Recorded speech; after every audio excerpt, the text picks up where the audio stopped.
todos ustedes bienvenidos a un nuevo capítulo de este debate donde se enfrentan nuevamente dos candidatos a consejero constituyente en este nuevo proceso, y este es nuestro tercer encuentro en este programa que busca que ustedes desde sus casas puedan conocer a quiénes son sus candidatos para el próximo 7 de mayo. A mi costado ya comenzamos a revisar a los candidatos por la circunscripción de la región metropolitana. Ya lo hemos dicho, este nuevo proceso constituyente, debates, tú decides 2023. Gloria Huth, presidenta de Evópoli, está con nosotros, ex ministra de Transporte y Telecomunicaciones de Sebastián Piñera.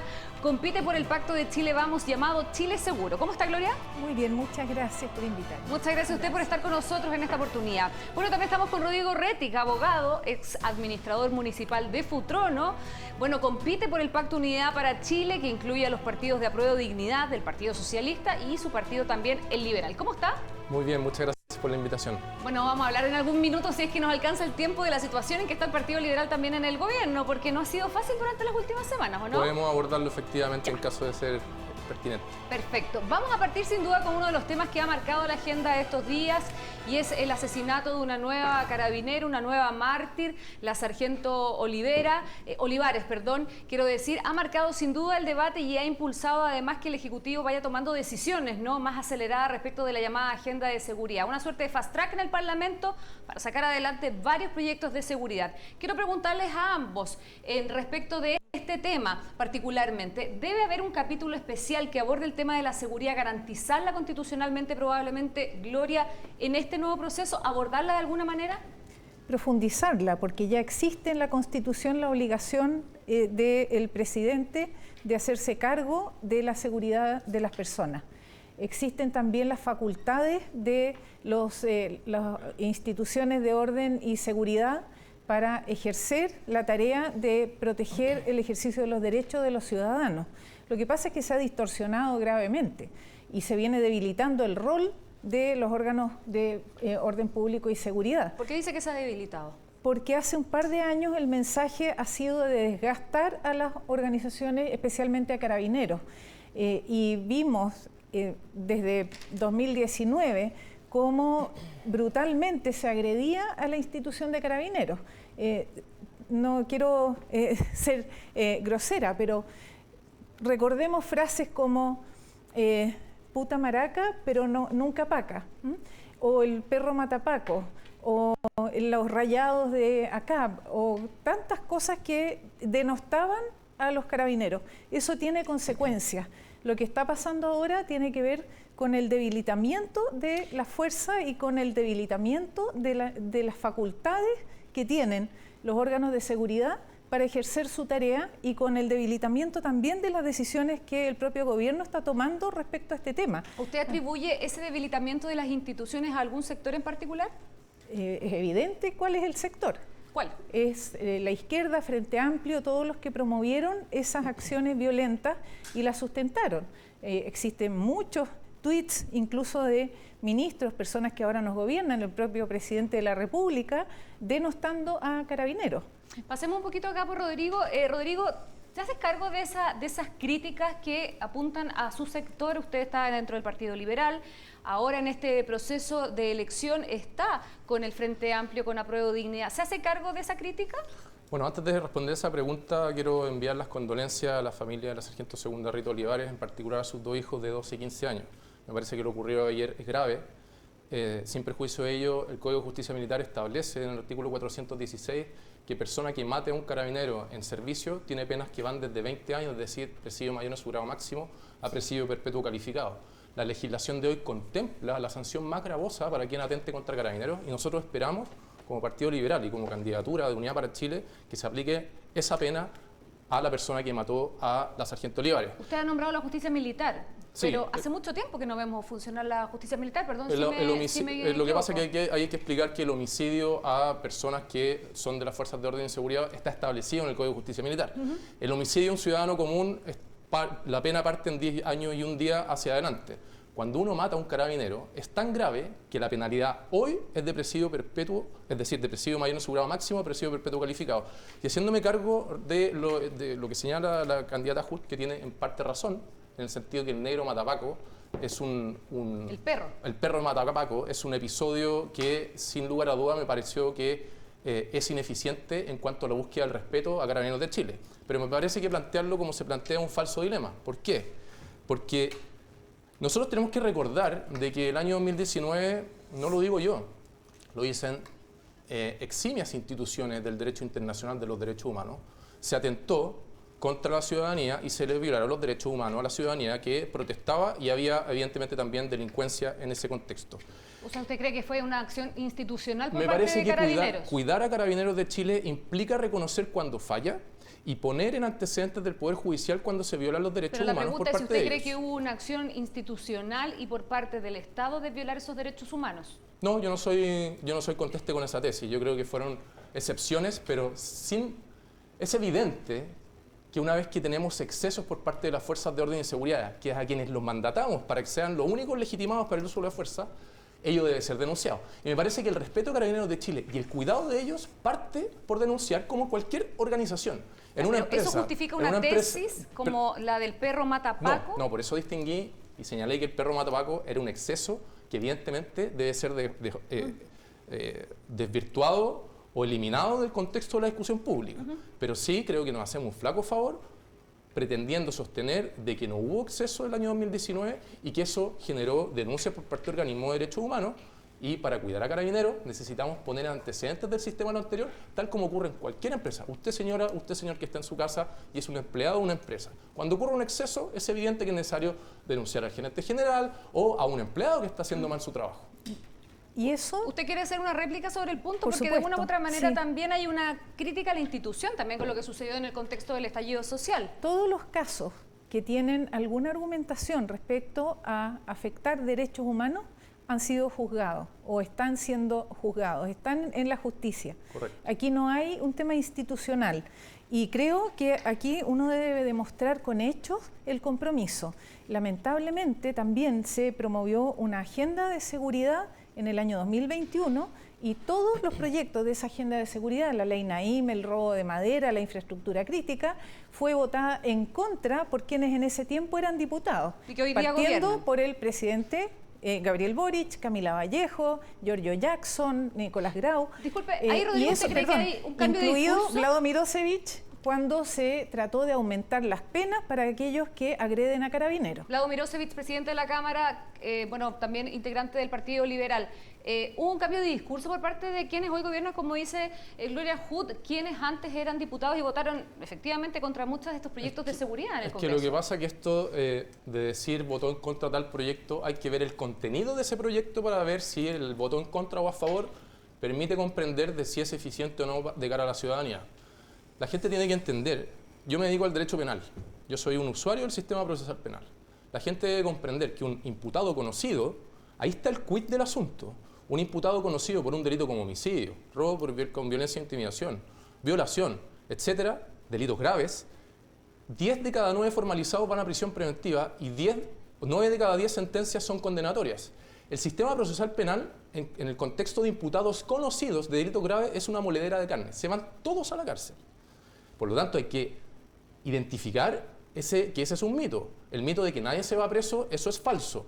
Por lo tanto, se debe comprender de que de cada 1.400.000 casos que ingresan al Ministerio Público, el 40% es de imputado desconocido y el 60% es de imputado conocido. Ya, el siguiendo esa punto- lógica. El punto es que la policía debe mejorar la investigación para que los desconocidos pasen a ser conocidos, porque cuando son conocidos se van altamente condenados. Siguiendo esa lógica, y si es tan efectivo el sistema penal en nuestro país como usted lo dice, Rodrigo, ¿por qué de una u otra manera también el gobierno se hace cargo de la carencia de seguridad que existe en la población? Y anuncia una batería de proyectos, y anuncia además urgencias, y anuncia además también 16 proyectos de indicaciones, agenda. particularmente proyectos que están en el Congreso. Si es tan efectivo, ¿por qué hay que mejorarlo tanto? Porque me parece que también es un falso dilema constatar el hecho de que el sistema procesal penal es una moledera de carne y va mucha gente presa en el contexto de delito grave, no implica sostener de que no se puedan mejorar aspectos como, por ejemplo, la persecución al crimen organizado. Y ahí hago el punto sobre la unidad de análisis financiero. Los sujetos obligados, que son los bancos y las instituciones financieras,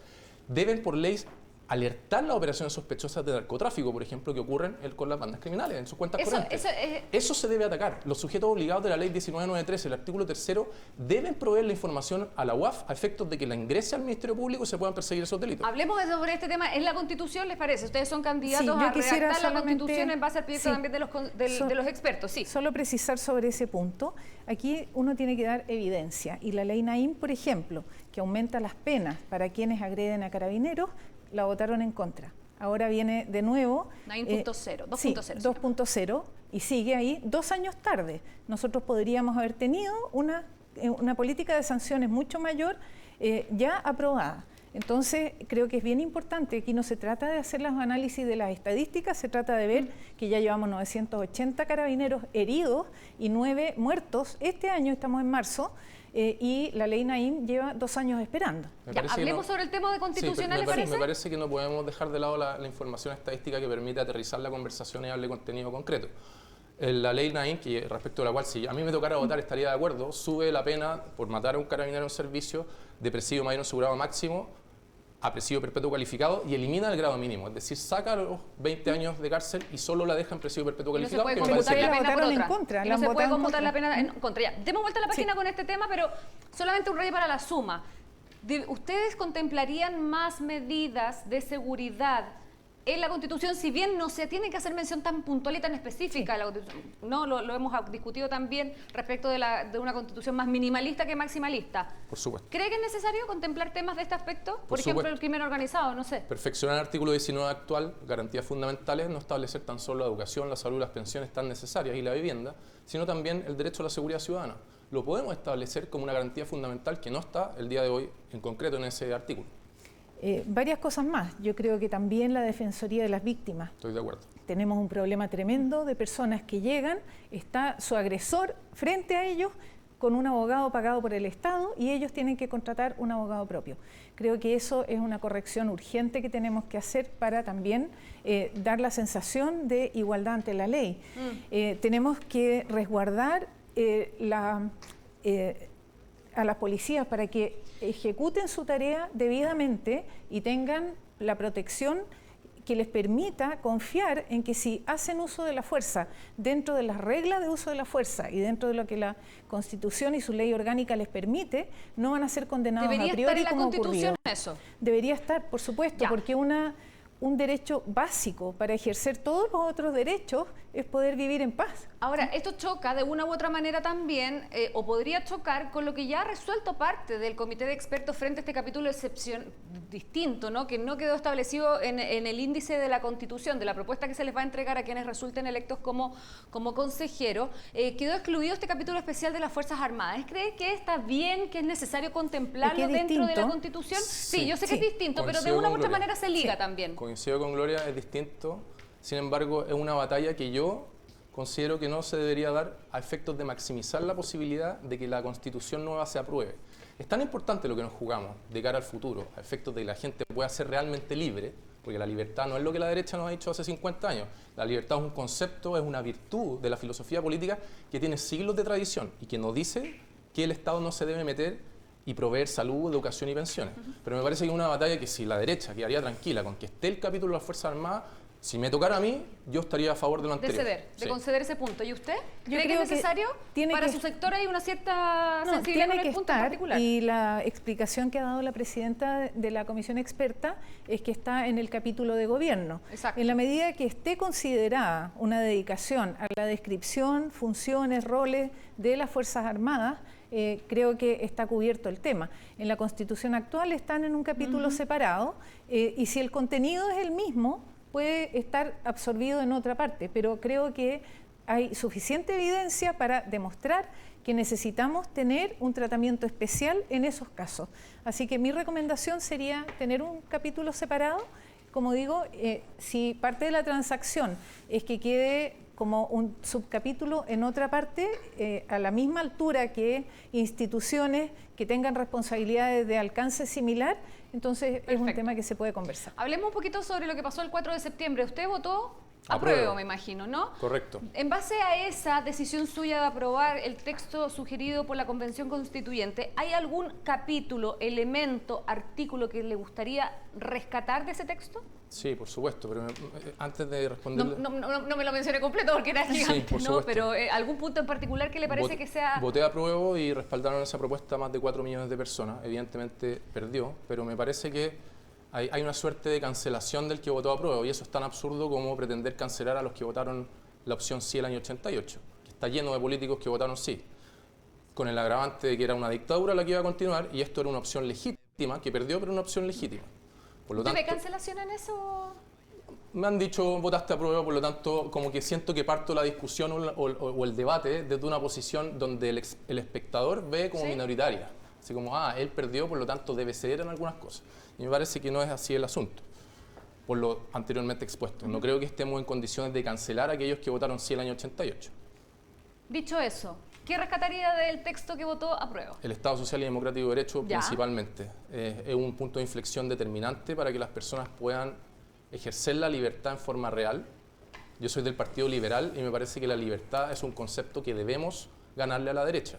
La derecha habla de la libertad y de las banderas de la libertad cuando la libertad no es lo que ellos dicen. John Locke, Adam Smith, principales filósofos políticos de la historia, hablan de la libertad y hablan de a favor de los impuestos, de la presencia estatal, en el contexto de la provisión de derechos sociales. Ya. Derechos sociales es algo que Rodrigo sí, solo quisiera hacer un recordieris. ¿Y usted, que votó rechazo, yo también le pregunto lo mismo? Sí. ¿Usted votaría, rescataría algo de ese texto o cree que todo el tacho a la basura? No, yo creo que es un error tirar todo el tacho a la basura y refundar. Y ya tuvimos la experiencia el año pasado de los refundadores. Y hablando de cancelación, la cancelación que hicieron personas como Stingo era brutal. Ahora las reglas las ponemos nosotros, inolvidable ese comentario. Yo creo que eso no se puede repetir. Sí rescato de la propuesta, no los textos mismos, porque es muy confuso el texto, es difícil de leer, comparado, por ejemplo, con la Constitución actual, pero sí la igualdad de género, la preocupación por los temas ambientales, la descentralización, la participación ciudadana. Creo que como títulos, como temas de preocupación, esos tenemos que incorporarlos en la nueva Constitución y desarrollarlos bien. Y sobre la libertad, quiero también aclarar que cuando se generaliza y se dice la libertad solo es de mercado para la derecha, eso es lo más incorrecto que hay, porque yo pertenezco a un partido de centro derecha liberal, soy liberal en esencia, leo los mismos liberales que lee Rodrigo, y me tocó, por ejemplo, darle más atribuciones al Estado. Cuando fui ministra de Transporte cambié el modelo de negocios de Transantiago. Y en vez de un Estado capturado por un operador privado al que no se le podía quitar el contrato porque quedaba una parte de Santiago sin movilización, nosotros lo que hicimos fue que el Estado controla los activos estratégicos y después se licita una parte que es la operación. Eso es darle más poder al Estado con la misma Constitución que tenemos ahora vigente. No fue necesario hacer cambio constitucional, dentro del mismo marco de libertades pudimos cambiar y garantizar la libertad de las personas y la calidad de servicio para las personas. Rodrigo ha dicho Estado Social de Derecho en una discusión que pareciera tener bastante tema de fondo. Se habla del Estado subsidiario versus un Estado social de derecho. ¿Cuál es su postura realmente sobre el punto? Porque en algún minuto usted dio una entrevista y generó algo de controversia. Sí, yo hablo del subsidiario activo, que está en la declaración de principios de Bópoli. Nosotros creemos... una mezcla de ambos sistemas, ¿podría ser? Convergen. Lo que pasa es que uno tiene rangos, es como un continuo. En el Estado subsidiario puro, el Estado interviene solo cuando no hay un privado que ejecute las acciones que son necesarias. Yo creo que el Estado tiene que ir mucho más allá y tiene que garantizar e intervenir en todo aquello que protege el interés ciudadano, tanto en seguridad como en la provisión de servicios sociales o lo que yo acabo de decir, por ejemplo, en la calidad de los sistemas de transporte. En el otro extremo hay grupos que en la izquierda dicen el Estado social es el Estado único proveedor. y el Estado decide mejor que las personas. Eso a mí por lo menos no me representa. Yo creo que cada individuo debe ser soberano sobre su vida, sobre sus bienes, y las decisiones las tiene que tomar el individuo. ¿Usted cree que puede haber una mixtura de ambos sistemas? Sí, correcto. Hay que recordar un libro de Carlos Cáceres, el último ministro del Interior de Pinochet, que escribió un libro por ahí entre el año 2010 y el 2015.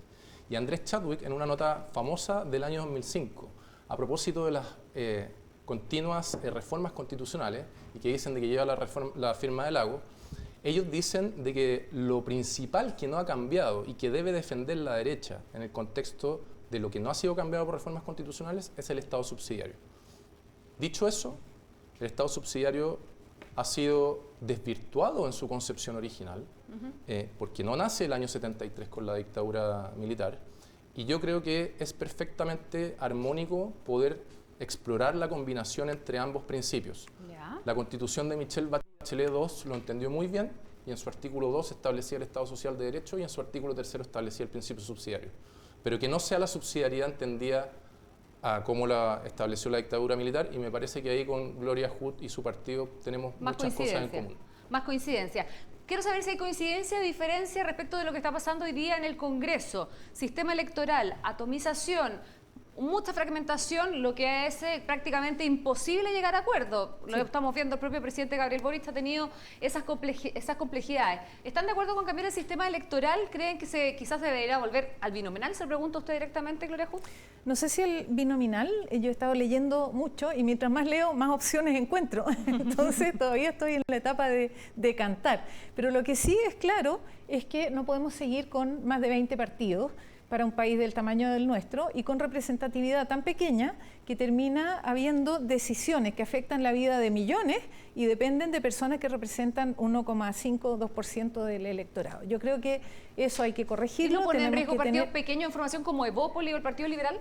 Pone en riesgo, pero también obliga a que uno busque la representatividad de sus ideas. Creo que eso es parte del juego político o de la dinámica política, y tenemos que ser capaces de fortalecer grandes acuerdos. Si nosotros logramos eso y tenemos buena representatividad, seguramente vamos a lograr también una democracia bastante más estable, vamos a perder menos tiempo en la discusión de los proyectos y vamos a tener también propuestas más serias, porque va a decantar por la calidad de las propuestas. Ya. ¿Binominal no? No sé, yo por lo menos prefiero no ponerle nombre todavía, hasta decantar bien, como digo, cuál es la opción. Pero sí cambiarlo, que tenemos hoy. Sí cambiarlo, sí. Rodrigo Retti, ¿está de acuerdo con cambiar el sistema electoral que tenemos hoy en Chile vigente? Sí, por supuesto, estoy de acuerdo con Gloria con lo que está señalando, y hay que recordarle a la ciudadanía, o explicarle más bien dicho, que cuando hablamos de sistema electoral lo deseable es hacer un pack, sistema de gobierno y sistema electoral. Ambos deben conversar armónicamente a efectos de darle eficiencia a la política y estabilidad política al país, que es tan necesaria. Y en este contexto lo que no podemos tener es lo que tenemos hoy, que es un sistema presidencialista y un sistema proporcional. Cuando uno habla de sistema proporcional, habla de representatividad. Proporcional tenemos 23, 25 partidos, y cuando hablamos de su sistema mayoritario, la virtud que se quiere ponderar es la gobernabilidad. Entonces ahí tenemos un verso interesante que poder conjugar de forma armónica en la próxima convención constitucional, y yo estaría por un sistema presidencial y un sistema mixto que conjugue un sistema mayoritario, que hayan no 23 partidos, pero sí 15, 13, 12, 10, no los dos que existían o las dos grandes coaliciones que existían antes. Ya, perfecto. No binominal, no sabemos si podríamos inclinarnos por un sistema... Menos partidos. Pero menos partidos para hacer un poquito más gobernable el Congreso también. Hablemos un poquito también de los debates que se están llevando a cabo en nuestra sociedad. Uno es lo que pasa con las ISAPRES y con las AFP. Partamos un poquito con el tema de las AFP por la reforma previsional que se va a discutir en el Parlamento y que ya tiene un proyecto en carpeta. ¿Cuál es la idea de ustedes respecto de la presencia de las AFP, de las administradoras de fondos de pensiones? ¿Qué cree usted, Gloria Hood? ¿Deben salir del sistema? ¿Tiene que haber un sistema estatal? ¿Debería, de acuerdo, siguiendo su argumento, coexistir ambos? Sí, yo creo que tienen que coexistir. Yo creo que en esta Constitución tenemos la oportunidad de diseñar una red de soporte para las personas. Yo lo grafico a veces como que los ciudadanos seamos trapecistas y podamos volar libremente y elegir de qué barra nos afirmamos, y sabemos que hay una red que nos va a sostener si es que nos caemos. Creo que ese es el concepto en el que tenemos que trabajar, que haya una red pública accesible a todos por igual. y que también existan alternativas privadas y cada ciudadano libremente elija a qué prestador va a elegir para administrar sus fondos. Creo también que hay que aumentar la cotización, en eso estoy de acuerdo, en la propuesta que hizo el presidente Piñera, un 6%, pero que todo eso tiene que compartirse entre una cuenta individual y una cuenta que va a un fondo común. O sea, pero como la propuesta que hay sí, ahora. Es bastante parecida, pero con la propiedad de los fondos y con la plata real, no con el pago de una especie de voucher a futuro. Ya. ¿No está de acuerdo con el destino del 6%? ¿Cómo se ha dividido finalmente ese monto? No, yo prefiero que tenga una división de una parte un fondo común, como lo propuso el presidente Piñera. ¿Un fondo y una solidario? Parte, sí, al fondo solidario y una parte que va a aumentar las cotizaciones. Pero sobre todo, creo que tenemos que proteger la propiedad de los fondos de pensiones, que es de las personas, y también la heredabilidad de los fondos de pensiones. Rodrigo Rettig, ¿qué piensa usted de las AFP? Sí, la gente debe comprender, y las personas que nos están viendo, una situación fáctica de hechos. El 80% del país gana menos de 800.000 pesos. La mediana son 400.000 pesos. El 30% tiene informalidad, es decir, no tiene contrato de trabajo. Nadie puede asegurar tener altos sueldos, es decir, si el 80% gana menos de 700.000, la inmensa mayoría de la población no tiene sueldos millonarios que permitan engordar el charchito de la cotización individual.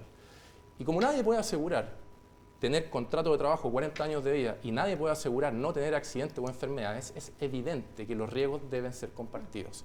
Esa es la lógica que hay detrás de comprender de que un sistema de seguridad social parte de la base de tener que compartir riesgos, sobre todo en un contexto de un país como Chile con alta desigualdad social. En consecuencia, me parece que el nuevo sistema de seguridad social debe propender a que la nueva cotización vaya a un fondo común en su completitud o en su efecto, coincido también con Gloria, en la medida de que la discusión vaya fluyendo, de al menos dejar la mitad en un fondo común que permita que la gente pueda compartir riesgos. Ya, pero que sí haya cuenta individual. Precisar una... Perdón, quiero hacer la precisión. Por supuesto. ¿Haya cuenta individual? Yo estoy de acuerdo. Yo soy un férreo defensor de que un sistema de seguridad social debe tener tres patas: la pata de cotización individual, la pata de impuestos y la pata de sistema de reparto, que no es solo sistema de reparto. Una pieza muy clave del sistema de pensiones tiene que ver con la pensión garantizada universal. Sí, la PGU. Yo creo que, tal como ha dicho Rodrigo, los promedios son bajos, pero tenemos que subir el nivel de la pensión que todas las personas pueden, a la cual todas las personas pueden tener acceso independientemente de su vida laboral. ¿El problema son las AFP o el mercado laboral en Chile? El problema, a mi modo de ver, es el mercado laboral. Si a la AFP uno le echa benzina, la AFP va a lograr hacer andar el auto. ¿Es un buen auto, como dijo en algún minuto José Piñera? El problema es que el 80% no tiene auto para echarle benzina. Ya.